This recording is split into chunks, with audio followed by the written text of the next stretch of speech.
It's a great pleasure to welcome you to this session on rethinking rural human development. Thank you very much for your interest, and thank you particularly to three extraordinary individuals that are joining us today. Mayor Coram, Kimofati, and Bulent Kostam. It's a very, very warm welcome to you, and a real privilege to have you with us today. Thank you very much. We're going to begin by inviting each of you to share your stories with us on your extraordinary endeavors, and we're going to begin with Mayor Coram. So, thank you very much, Mr. Coram. I would like to first thank you for your kind invitation and greet all other participants of the panel, as well as the organizers. I believe we have a brief period allotted to us, so I was just going to talk swiftly about my own region and my endeavors, and then talk about our plans and existing activities on rural development. Mihachuk is in a province is a beautiful province with a geography of 350 to 1,150 meters in height, with diverse products. In our province, we have a lot of diverse mine reserves and also agriculture, fruit agriculture is quite developed in our region. As the mayor, one of my reasons for preferring to become a mayor was to develop a model in the rural regions. That was my starting point. I would like to talk a little bit about our country. In Turkey, at the moment, the average age of the population of the rural areas is around 55. So in a decade, we aim to have, again, a younger population living in the rural areas, because if we cannot adapt them, we will be faced with significant challenges. So therefore, our main aim is to get younger people to participate in the production activities in the rural areas. Of course, in the rural regions, there has been a migration towards the cities, metropolitan areas, and the main reasons for this: unemployment, economical reasons, as well as substandard education and health services. And that is why for years now people have continued to migrate to the cities. And this has also in turn caused also a wrongful growth in the cities as well. And during this pandemic, we have seen that actually the crowded life in the cities is very dangerous, and the more personal life in the rural areas is actually more valuable. Of course, in Eskişehir, in this province of ours, I'm just turning the volume on. In Eskişehir Central Province, we have 120,000 residents from our province, Mihachuk, so about 10 times more than the actual population residing in the province has migrated to the city. Now, we are actually taking into effect activities for reverse migration in our region. Each homestead in our region was sort of like a production workshop as well. So each household was able to produce all the food that they would need throughout the winter for themselves. So a lot of most of the people are quite knowledgeable in self-sufficient life, and this is actually another way of access to sustainable and organic food as well. So we are considering turning these small-scale producers into a production model of its own, where we would have the supply of healthy food to the cities, and also a means of income for the people in the rural areas. Of course, One of the main reasons that people do not prefer to live in the rural areas is that there is insufficient social infrastructure and conditions as well, and people do not want to use they want to use technology, and they want to have modern heating, and they don't want to use the more traditional means of life. So we believe that the main designs that Atatürk had for the villages is the basis of our philosophy, which Bülent Ecevit also later developed as village cities. And we have in this prospect, they have turned into districts where they are actually villages at the moment, but after the new urban planning, they have turned into districts, but they are de facto villages. And what we want to do there is to turn a few pilot locations into centers where we would have the social infrastructure completed, and where people would have access to the main life standards, and they would have easy transportation back and from to and from their villages, and they would be sort of like rural centers. And we have actually done some of these, and some of our villages we have established municipality service points, and these have been providing service to nearby villages. And apart from that, what we have done is also to help the production, the products coming from the production in the rural areas reach the people in the cities by forming fairs and exhibitions, and allowing the villagers to open up stands on the weekends for fairs. And we have been doing this for 2 years now. And through all these activities, we have had 10 families returning from the cities and starting to work with agriculture again. And also what we have done is we have had a cold chain infrastructure for dairy production and milk production. And twice a day, we use the municipality trucks to get the milk from get the dairy from the villagers. And in the past, they had to process the milk first to be able to sell it. Now they can sell it directly, and so they are their income has also increased due to this. And also based on the production in certain regions, we have also established certain facilities where we can process through machinery and tools their products. And we have 600,000 cherry trees at the moment. This is among our activities to support our agriculture as well, and we are also exporting these. What I want to point out here is that we can actually eliminate the economical problems and concerns people have.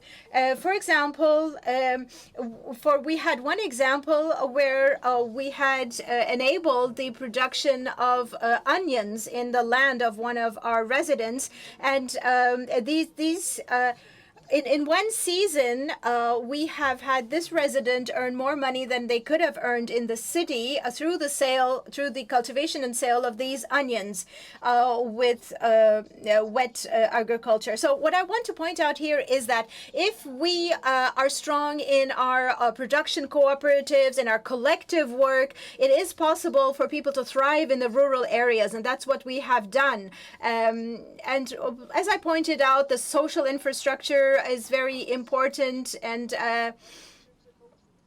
we have, in this respect, brought natural gas to some of our villages where the houses are able to utilize this natural gas for heating as well. And we have had cultural organizations and libraries and concert halls built in our villages. And we have had concerts this year in our villages, and also theater festivals and movies shows shown here. So we saw that through all this, when we can provide people with what they want, they can be very happy and they come back to these regions. So I do believe that the metropolitan municipality has stated that they need a significant amount of funding for helping people come back to the rural areas. So as the municipality of our own region, we have established architectural projects that we have formed, and we share these plans and forms and blueprints with the people who come to our regions in the rural areas. And as a municipality, we support people who want to build houses in our villages, and also with incentives also in the financial side as well. And what we are also trying to do is this, in the rural regions, we are trying to help people reach a diversity of products in different regions. As a municipality, we have cherry trees, we have chestnut trees, and we have hazelnut trees, and also date trees, which we are supporting. And we have also formed a technical team which is supporting the people in the rural areas, agricultural engineer, civil engineer, and they are supporting the people in the region. Actually, what's typical of our people is that they're expecting someone else to do it first so that they can follow suit. And we are trying to be the ones that are doing it for the first time here, and being the pioneers and sharing the results with them. And we see the positive feedback right now. What's important is to trigger a response. We see here that the people with higher education is actually migrating back to the rural areas. It's very interesting. There is a qualified and educated group of people who are preferring to live in the rural regions. And also the first migrants are starting to come back. And we know that these projects should not be individual and separate, but a collective government policy so that they enable people to come back to the rural areas. At the moment, we are doing our best. For example, in my first term as mayor, we had social facilities constructed in 30 of our 53 villages with their chairs and televisions and tables. We are not just creating a platform for people to come and play cards. We want people to come together. And we're providing educational classes there and different training sessions there. So we're using it as a training facility for the villages. And another project that we have is allowing people to work with multiple functions in the villages. For example, apiculture, beekeeping is another of the functions that our residents in the villages are being oriented towards. So we are providing the beehives, we're providing the training, and so people can both do agriculture and also beekeeping. So this is allowing them to have a secondary income as honey producers. I'm not sure. I'm sure that not all of those who have initiated this project will continue. But even if a few of them continue, it will be a good example, a best practice example to diversify the income possibilities of the people. I think I have exceeded my time. These are all I wanted to say. I can answer your questions if there are any. Thank you for your attention. Thank you, Mekaram. That's one wonderfully inspiring story. I congratulate you on a really remarkable step change in people's imaginations and their possibilities for believing in a prosperous life in your rural areas, and to have turned the tide, to have invited people back from the city to more rural neighborhoods and villages. This is a really remarkable story. I know there'll be a lot of questions for you. For now, I'd like to turn to Kimo Fati, but we will look forward to an open discussion soon.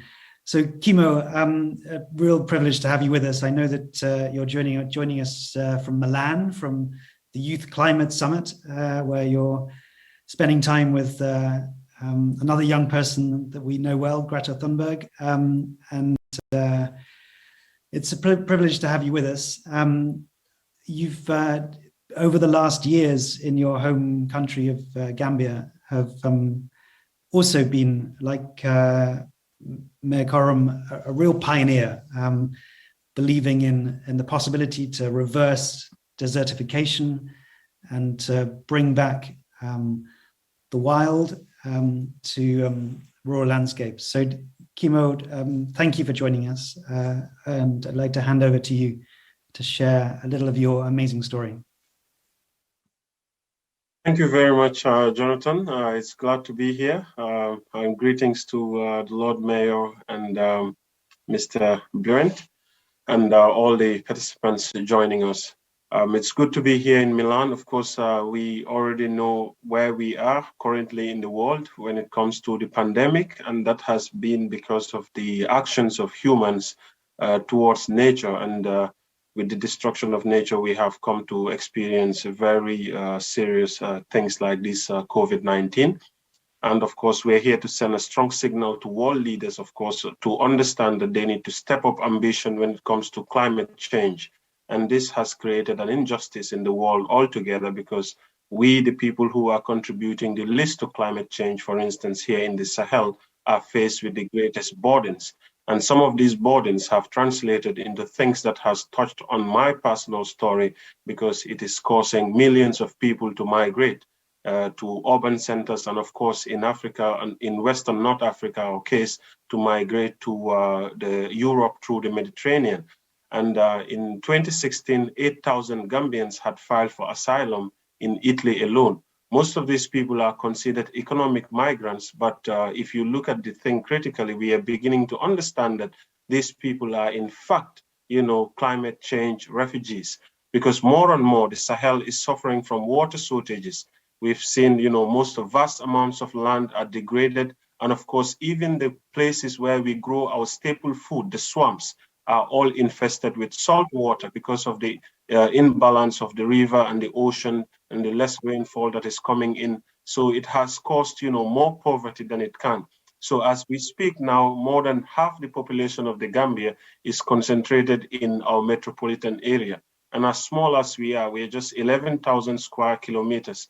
We have begun to create even more stressors on climate, because we've seen here in our urban centers, because of problems of settlement, people are actually, backfilling, ecosystems such as mangroves with waste for settlement. So we've seen people living on wetlands, trying to turn wetlands into settlement homes. So which is very much, critical as of now, because when they stay in the rural places, the soil is no longer fertile, and that gives them a harsh livelihood altogether.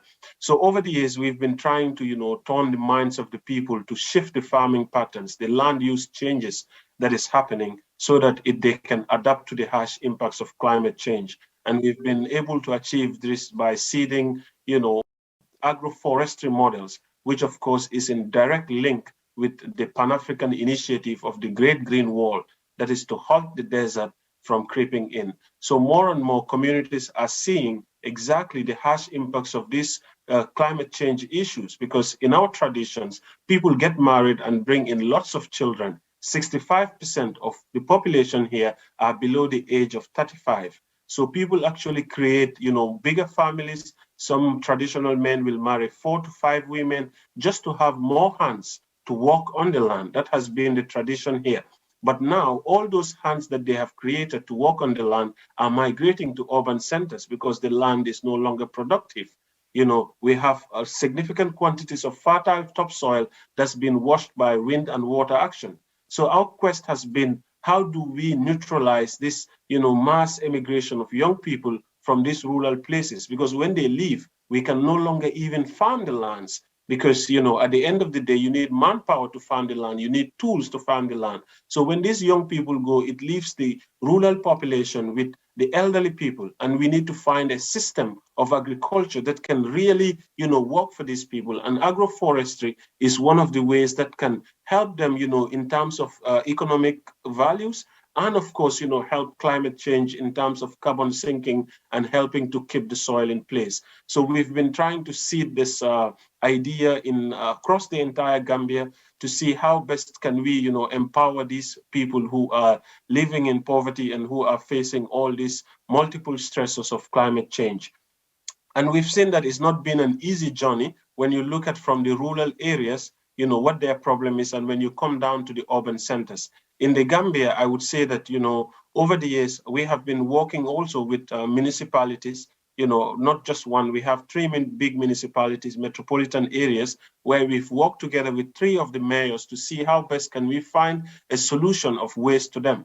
I used to live in a neighborhood where we had the biggest landfill, not, you know, less than 50 meters away. You know, we have all sorts of waste and, you know, rubbish coming in, and it was managed in a crude way where we just burn it. And of course, the fumes are being inhaled by children. In that neighborhood, even studies have shown that, you know, most of the children are suffering from respiratory tract infections and, you know, all whatnot diseases. So we've seen that, you know, there has been a crisis of waste management in the urban centers, and there has been a crisis of, you know, land fertility in the rural areas. So this has, you know, totally discouraged that particular, you know, side of the world, the Sahel, you know, where the poorest of the people are living. So we are seeing more and more young people will prefer to risk their life, you know, rather than to even stay at home. And the elderly people will, in fact, sell the family inheritance to send just one breadwinner to Europe, because, you know, we have, there's a huge difference between the euro and the dollar. So this is creating more and more displacement as we are going, and the solutions acceptance by young people to actually, you know, scale up climate ambition, you know, look into solutions that can really derive this. And over the years, we have seen a very good response to that. We've seen young people creating plastic enterprises here in cities, turning some of the plastic waste to bricks. We've seen young people, you know, creating avenues within the agricultural sector to revive degraded lands back once more. And all of this is supported by the government of the Gambia and, of course, different developmental partners, you know, like Civic as well. So we've seen that at least, you know, there's been a headway that we are creating for, you know, some sort of a system change, and of course, you know, changing the models that we're using altogether to, you know, have sound ways that we can really help the people to live in dignity. So over the years, it's not been a challenge, it's not been an easy challenge, but, you know, we've ought to know that our survival depends on this, because even if we leave this as a responsibility of the local people, they need to understand that more and more young people will migrate, because there is still more talking about this migration to Europe. So they would not stop until Europe becomes the new Africa. Then you will see more and more people flocking, except we take care of the push and the pull factors that are attracting these people to these places, just as how the mayor has mentioned it, creating those avenues and those enterprises for these local people on the ground so they can not just survive, but as well thrive. So I think this is a monumental responsibility that we must all keep at the back of our mind as humanity driving sustainable development. Thank you. Kimo, thank you so much. You are building so beautifully on what Mayor Coram has already shared, the power of a different narrative, the power of a new story, and a locally born vision. Thank you. I look forward to coming back to you soon. I know there will be lots of questions for you and for Mr. Coram, but it's with a great pleasure and what a privilege, what a custom to have you with us. Thank you for joining us. And I'd like to give you the floor to share your story also. Thank you, Mr. Robinson. Herkese merhaba. Organizasyonda öncelikle emeği geçen herkese ve katılımcılara çok teşekkür ederim. Hello, everyone. I would like to thank everyone who has contributed to this organization, such wonderful sessions all over. And I want to, on this session, focus on the perspective of the humane development, rural human development. Cittaslow is an international municipal organization initiative. Instead of a life where consumption has a more priority over production, we know that Cittaslow wants to take things slower, so to say, with cities that are focusing on a slower lifestyle, and there are 72 criteria that must be met for a city to be considered Cittaslow, and on tourism, social harmony, and local arts productions are among these criteria. I believe this has to do this has created Cittaslow cities in various parts of the world, in Europe, in even China, and the basis of this philosophy is focused on the increase of life quality in villages or areas with less than 50,000 population. Of course, there's of course no imposition that this should be your lifestyle. Instead, we want each area, each city to champion their own lifestyle, their own unique properties in that sense. And some of these are focusing on agriculture and as well as service towards the residents of the rural areas, and support of local products for agriculture, and farmers markets for the region are supported, and traditional methods are preferred for agriculture with no harm to the nature. And so there is a holistic perspective towards agriculture in these rural areas, from the seed to the table, with traditional methodologies, with direct sales opportunities to consumers. So this should be a holistic approach. And producers' markets are especially important, as the Mayor Chorum also mentioned. People do need markets where they can sell their products. We need to work on local consumption for locally produced products, so to say. And there are, of course, activities which Cittaslow initiative takes to ensure this. And when we think about the rural people, when we think about the rural perspective, we first have to be sure that we determine the issues correctly. So we need to focus on agriculture based on the humans, on the producers themselves. So they always tend to grow with bigger fields, larger companies, and larger companies. So when at one point the rural areas, rural regions can be self-sufficient in their own production, the market actually wants it to grow, to become more globalized in that sense, and they want the producers to focus on products that are more adaptable to the global economy, to the demands of the global economy. So this pressure for excessive production in the rural areas has been a burden for years. Normally in the rural areas, we're quite self-sufficient with what we produce. And they have always done so throughout history. But what is considered to be the issue here is that this produce being able to reach the market or be sufficient for the market, that's where the problem comes in. It's not, for there to be a more a higher amount of agriculture, for a higher amount of production, you need bigger machines, you need larger farms, so you need to take loans and you need to go under debt. And of course, the fact that the government supporting such strategies is actually weakening the people in the rural areas as well. And our first priority should be a healthy lifestyle of the people in the rural areas and self-sufficiency.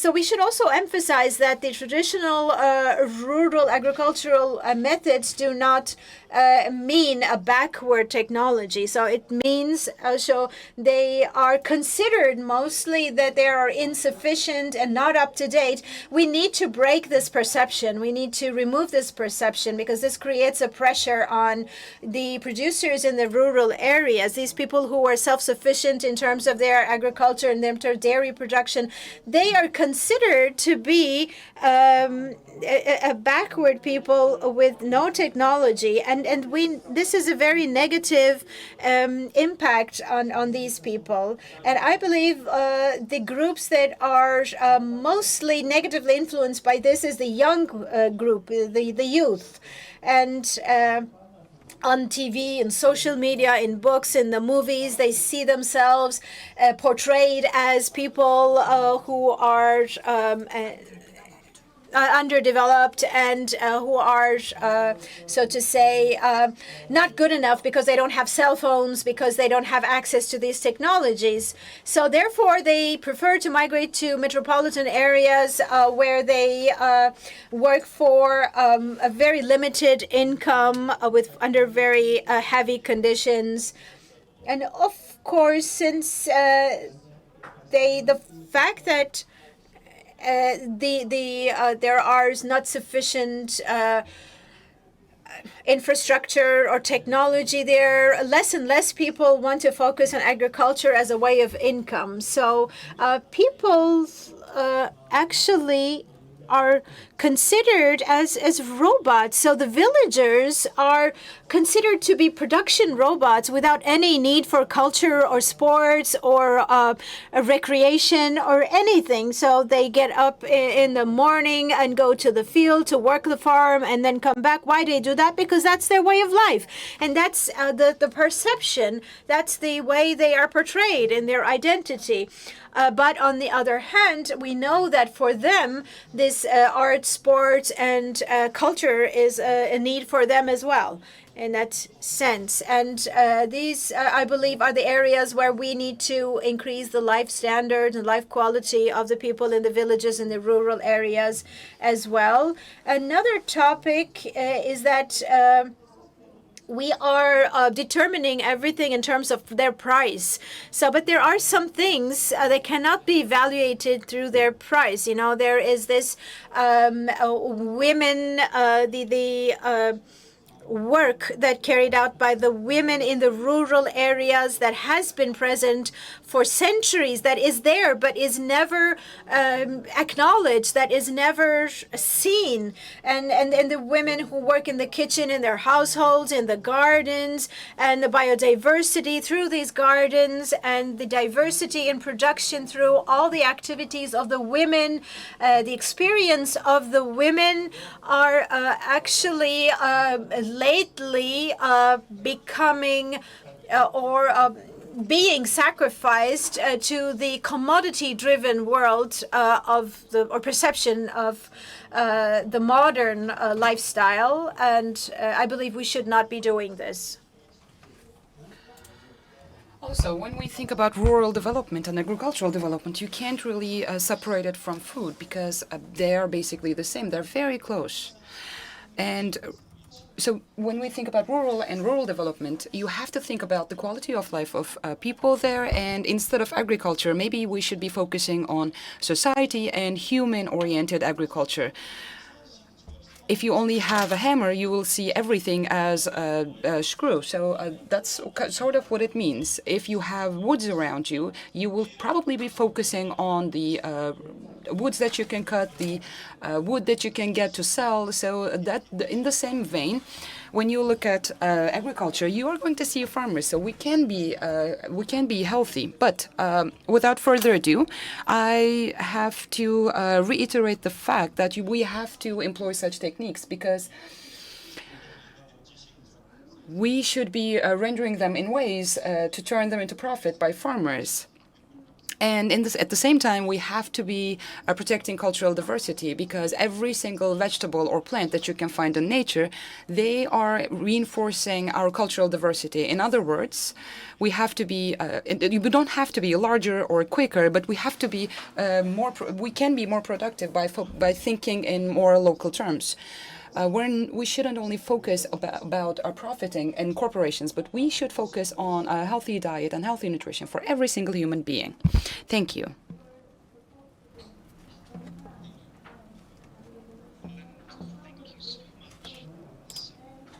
Insight into a very, very bold,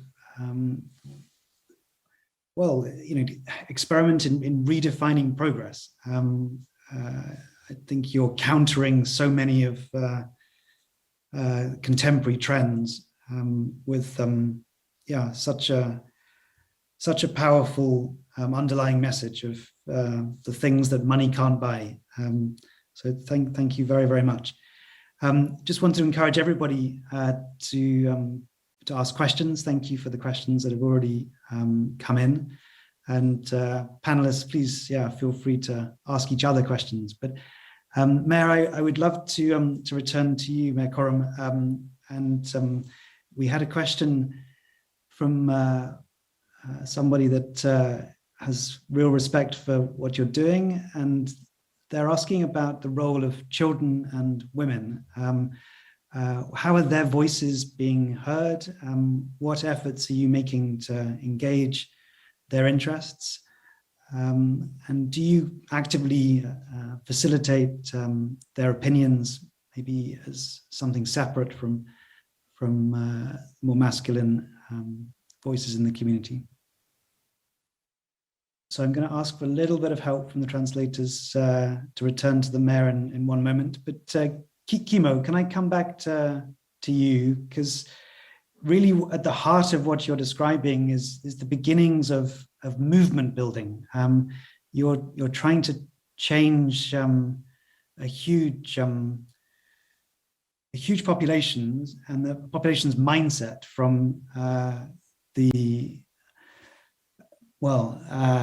push and the pull of migration to believe in a different kind of future and to believe it's possible to reverse the desertification that's affecting so much of Gambia and the wider Sahel.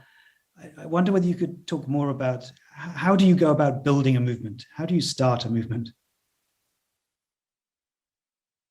Yes, thank you so much. I think starting a movement is not an easy thing. And of course, for the past months, we've been trying to see how best can we seed this movement.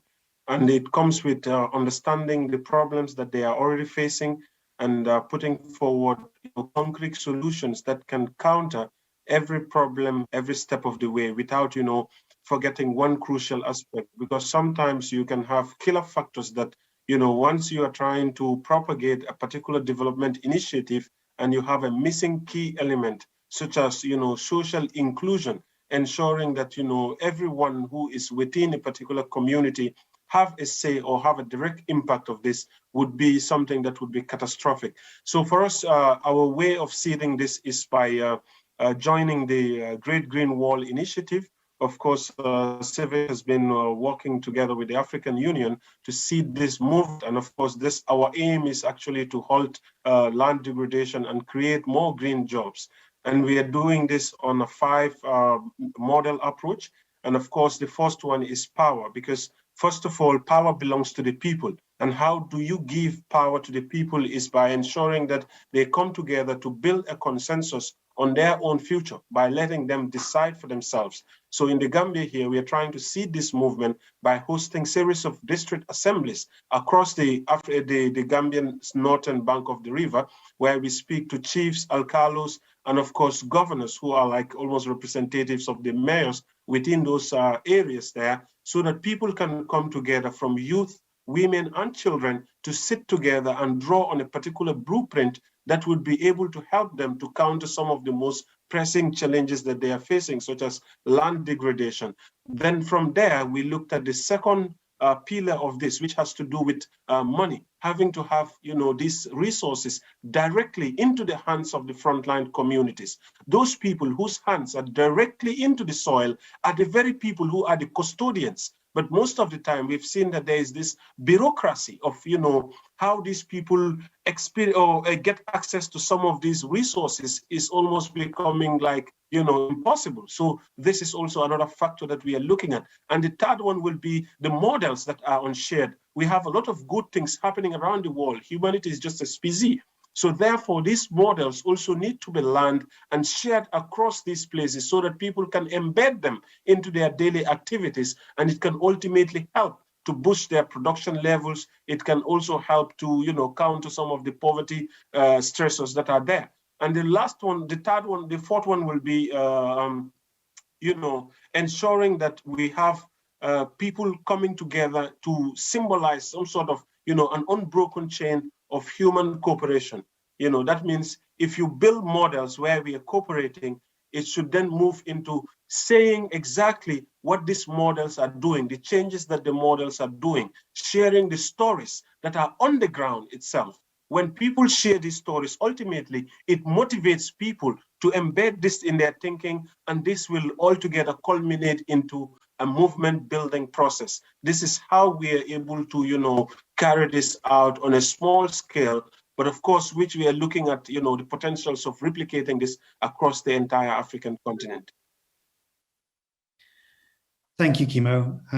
Very inspiring to hear about, in a way, how you're shifting power. And this is a theme that I would love to return to Mayor Korum with, and also to Bulent in a moment, around how Mayor, do you think about power? Because you've clearly earned the trust of the people, and you hold significant power, but to what extent are you also gifting power? And maybe to return to the question from the participant about children and women, how are you sharing power with your citizens, and particularly women and children, to involve them in the decisions that affect their lives? I'm sorry, I think there was a technical issue on my side.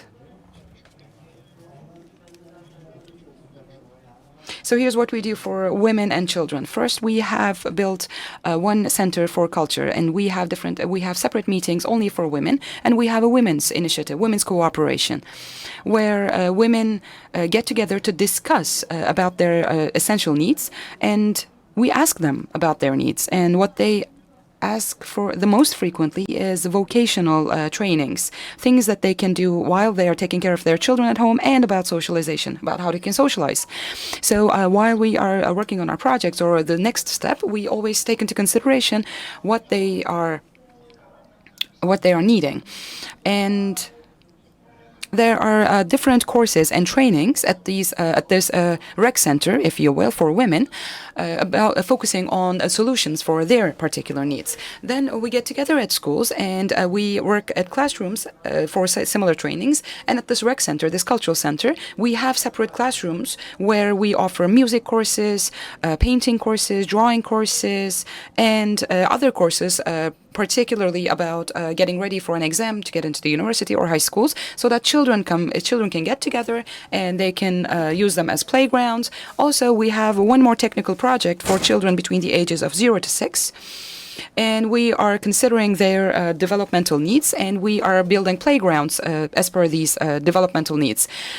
And while we're doing that, we always visit them in situ, which means that we have to see what they need where they are doing what they are doing.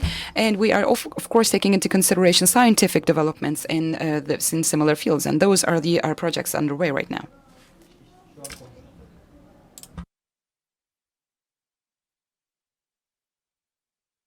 Thank you so much, Mayor Korum. It's really inspiring to hear. And Bulent, if I could turn to you with really a similar question of how are you mobilizing citizens to build such a holistic model, particularly when all of the messages from social media and through so many channels are counter to your to your core philosophy, how are you beginning a different kind of conversation? How are you telling stories that connect in deeper ways? Thank you. Aslında şöyle bir durum, yani 278. Well, let me put it this way. We are talking about the gathering of over 200 cities. So every city has its own way, but what we mostly want to encourage is about this particular model. Maybe this will be considered a development model, but when I say development, I'm not talking about building a hotel or a shopping mall. I'm talking about empowering what can be done on a rural scale, and that's what we should be telling people. So we go to coffee shops, we talk to people directly. That's what we did in Seferihisar region. Izmir Seferihisar was the first region where we started this mobilization. We visited most of the households that we can, as much as possible, as well as some coffee shops, local coffee shops. So one thing is about telling what you want to do. And then the other matter is you have to be able to show what you have already done so far. Building a market, becoming a brand, building and doing all of this so that you can show people that this is what I have done, so that you can tell people who dabble in agriculture that I am adding value to your endeavors. So this is not just a matter of sending a message, but I think rather than saying it, it's a matter of doing it. People are making more money, people are gaining prestige, or they're earning better positions in society, and they start to produce, and the empty lands, they start to be used. So all in all, I think it's a matter of doing it. I think it's more suitable for the whole process that instead of just saying things, instead of just conversing, you have to show it. I mean, both of them are different areas, of course, and much like Kimo said, it's a matter of starting the process, starting the movement. I mean, of course, you want to build a cooperative, or you want agricultural production to improve. But then I think the message can follow. The first thing is taking the first step to actually start. Well, and thank you so much. There's another question building on your kind reflections, which is around how many cities are there in the Cittaslow network that you're building across Turkey, and how big do you think the network of cities needs to be for real change to come about? This is one of the questions from the participant.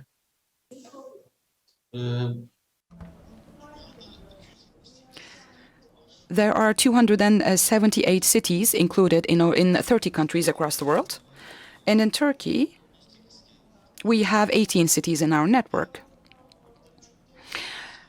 I mean, this number should increase maybe, but these are small municipalities. We are talking about populations of 10,000 or 5,000. And of course, their budgets and human resources are going to be in line with their population. So they're doing the best job that they can. But in order for this network to grow, these small municipalities may not be as powerful as this need. But I mean, this is not a mission of this network. Basically, the network just says, let's do what we can so others can use it as an example.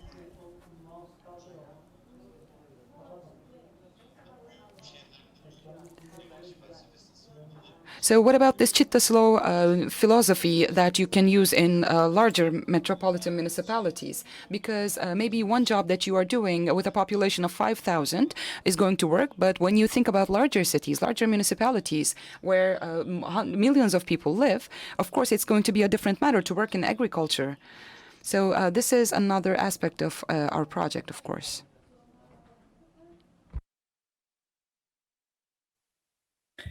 Thank you so much. I'd like to close with a question to each of you, if I may, which is very simple. But imagining 3 years from now, where do you hope to be? What change do you hope to have achieved 3 years from now? Maybe we can start with Kimo. Well, sometimes if we're doing this work, we are very much zealous about the work that we are doing currently in trying to transform the livelihoods of people here. And of course, for 10 years, we've seen that the African Union has been working on it. But on a personal ground, we are hoping that 3 years from now, we will see, rural villages, getting on the pathways to sustainable development, incorporating organic farming into their livelihoods, incorporating sustainable land management and land use practices, to ensure that, we are actually on the drive. And at least by the end of each year, we are hoping that, 15 million trees would have already been planted here in the Gambia, and that we would have seen a movement across the entire continent in terms of the Great Green Wall. So that we are looking at for the next 3 years. And that is roughly at least 50 to 60 hectares of degraded lands being recovered. So for now, that's our plan, to ensure that, these local people across the northern bank of the River Gambia, getting their livelihood needs back again, and that they are able to use the productive capacity of their land in the next coming 3 years. Thank you, Kimo. A remarkable vision. Maybe I can turn to Mayor Coram. When you imagine a few years from now, what is the change that you'd like to see?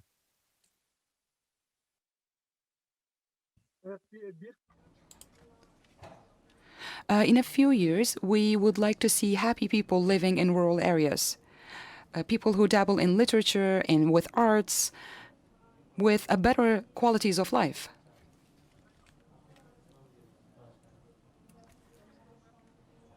That's what I wanted to focus on in my speech, actually. As soon as we started our projects, we wanted to offer to the use of people the lands belonging to the municipality. So now that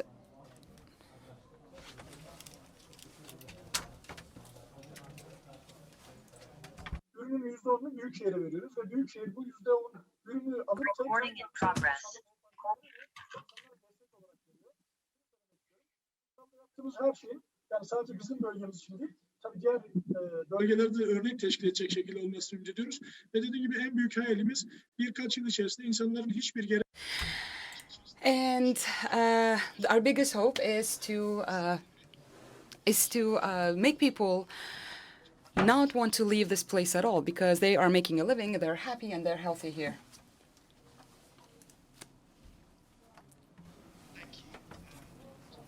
You've made absolutely phenomenal progress in already achieving that vision. So huge respect for your achievements. Can I turn finally to Bulent? Same question to you.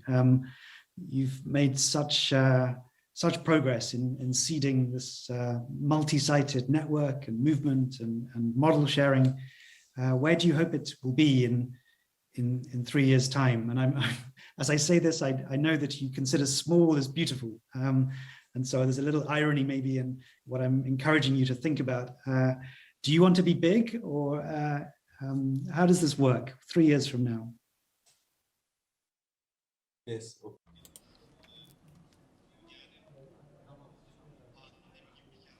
I mean, we have one fact, the pandemic. So cities and countries are obviously not sustainable. They're not self-sufficient. That's what we have witnessed during this time. In big cities, we have seen that we have nothing as long as we don't have nature. If the bakeries are closed, we have no bread, we have no plants, we have no vegetables. So we have nothing, basically. So in the next 3 years, what I'm hoping to see is to notice this insufficiency by people, so that everyone can be self-sufficient and produce more. So that's the administration. I'm dreaming about such an administration and lifestyle. It's been such a treat to get to know your 3 life's works. These feel like such poetic, radical challenges to so much of the status quo. And it makes me think about the privilege of this forum as a channel for our storytelling together. And it makes me hope that we can continue to invent channels to share as you've done today. And Kimo, I'm going to return to you finally, because I think you've done something rather amazing in inventing a channel for this kind of storytelling. You've, if I understand correctly, you've taken a bus, you've kitted it out with solar panels, and you and your young friends are traveling one village to one village at a time in a slow, gentle connecting of the dots as in ways that I know Bulent would admire, and Mayor Coram too, of course. That, yeah, you found a new mechanism to visit with, I think, a solar cinema as well. So the medium of television, but in a very, very different format. Pop-up in villages around Gambia, sharing stories as you go. And maybe you want to just close by telling us just a little bit about this remarkable journey that you're on with your solar bus. You have 60 seconds, my friend. Well, thank you so much, Jonathan. Well, I think when you're seeding a movement, you know, people actually need to see themselves as part of it, and that they need to visualize and understand what the vision is about, especially when it's dealing with a lot of places. So there needs to be that understanding. So we came up with this idea of the solar bus having to ensure that, you know, we are bringing live pictures and visual images to these local people, showing them how the land was before, how it is now, and what we're expecting for it to go, so that they understand the severity of the circumstances they are living in, and of course, how urgent the call to action is. So this helps to create a momentum, village by village, district by district. It helps to give power back to the people, because that's the first time when ordinary people will gather and give an opinion, a voice that is clear and free from any political ties, a voice that is clear and just focused on development-oriented initiatives. So you are able to actually, you know, bring hearts and minds together, and which of course is the key to propelling any development agenda. So, you know, in a world where claims are more important than facts, it's easier to brainwash. But this time around, we are bringing in facts to these people in visual pictures. We even have the Great Green Wall movie that is inspiring communities to start taking action. We have seen communities themselves claiming that, in fact, it is the right time that we are there in their community, that they are not even going to wait for us to return to start telling them to plant, that they are going to start at that very moment, because the change is within their own hands, and that they will not even now relent to wait for somebody else to come into their community and make that change. So it simply means that humanity is stepping up to accept responsibility for the future that they want for themselves. And I think that's the good thing about, you know, bringing facts live to these people, and of course, engaging them in the process. There's a difference between having to tell someone you are part of it and drawing something and taking it to them, than inviting them, in fact, to be a crucial part of it from head to toe. So I think this is a holistic aspect that, you know, we didn't foresee to create, of course, 2 months to create, but I think it is a step towards changing the directions that we are heading. Share our assets, you know, built on more. Thank you. Kimo, thank you so much, and thank you to Mayor Coram. Thank you, Bulent.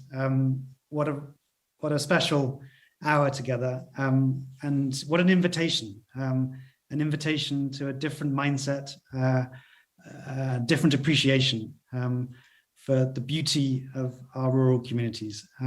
Thank you so much. I wish the three of you the very, very best wishes. Have a lovely weekend, everybody. Thank you for joining us, and see you all soon, I hope.